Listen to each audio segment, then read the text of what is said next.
நடுவில் நான் நடந்தேன்.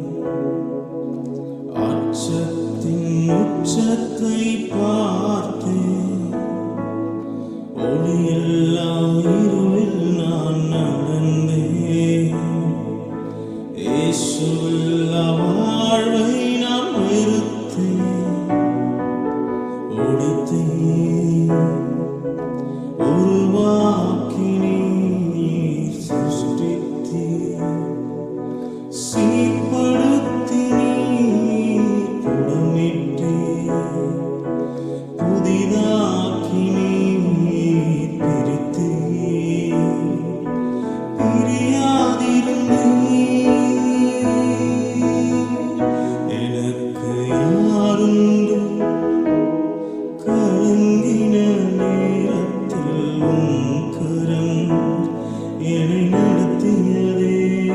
எனக்கு யாருண்டு?